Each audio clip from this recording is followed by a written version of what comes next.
Having a perfect lunch date with perfect foods are everyone's wish, right? আমরাও আজকে গিয়েছিলাম খুব চমৎকার একটা জায়গাতে। আর রেস্টুরেন্টের ভিউজ তো আরো বেশি সুন্দর, কারণ একই তো খালি রাস্তা, ঈদের ছুটি, তার মাঝে এত সুন্দর ভিউজ। চলুন আপনাকে দেখাই পুরো রেস্টুরেন্টটা কতটা চমৎকার ছিল। আই জাস্ট লাভড ইট।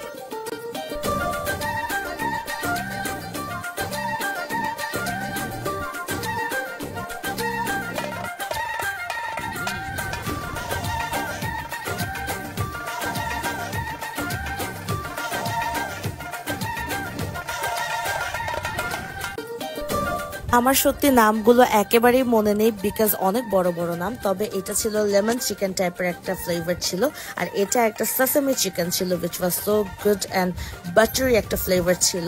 আর তার সাথে ছিল penne pasta with a good amount of cheese, আর ছিল একটা চিকেন বারবিকিউ স্টেক টাইপের আইটেম, আর এটা ছিল আরেকটা পাস্তা।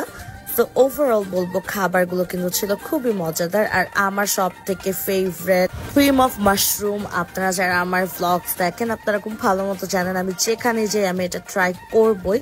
সো ওভারঅল আমি যদি বলি খাবারগুলো কিন্তু খুবই মজাদার ছিল। হ্যাঁ, কোয়ান্টিটি একটু কমই ছিল, তবে যখন একটা কোয়ালিটিফুল খাবার ট্রাই করবেন কোয়ান্টিটির দিকটা একটু কম দেখলেই বেটার। আমি মনে করি আপনারা যারা এখনো যাননি এই জায়গাটা অবশ্যই ভিজিট করা উচিত। আর যারা পিকচার্স তুলতে অনেক বেশি পছন্দ করেন তাদের তো অবশ্যই এখানে যাওয়া উচিত।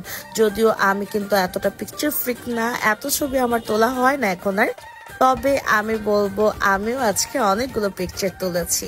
ও বাই দ্য ওয়ে আরেকটা স্যুপ ছিল যেটা কিন্তু সি ফুড ছিল, একদম ভরপুর সি ফুড এটার ভেতরে ছিল। দ্য লোকেশন ওয়াজ গুলশান 2। আমি ডেসক্রিপশনে ফুল ডিটেলসটা লিখে দিব যেন আপনারা খুব ইজিলি ভিজিট করে আসতে পারেন। And right after that we went to Chef's Table, যেটা গুলশান 2-তে আছে। একটু হেঁটে যেতে হয়েছিল। বেসিক্যালি আমি এখানে এসেছিলাম আইসক্রিম খেতে। ফ্লেভারের যে আইসক্রিম গুলো আছে ওগুলো শুধু এখানেই পাওয়া যায়। আর আমি বুঝি না এগুলো ওরা কেন বাইরে মানে নর্মাল দোকানগুলোতে বিক্রি করে না। ওদের এত মজাদার মজাদার আইসক্রিম। আমার কাছে তো জলপাই আর এই স্ট্রবেরি এটা অনেক ভালো লাগে। জলপাইয়ের যে আইসক্রিমটা বিশেষ করে ওটা তো অনেক বেশি আমার পছন্দ। সো আজকের দিনটা কিন্তু অনেক ভালো কেটেছে আমাদের।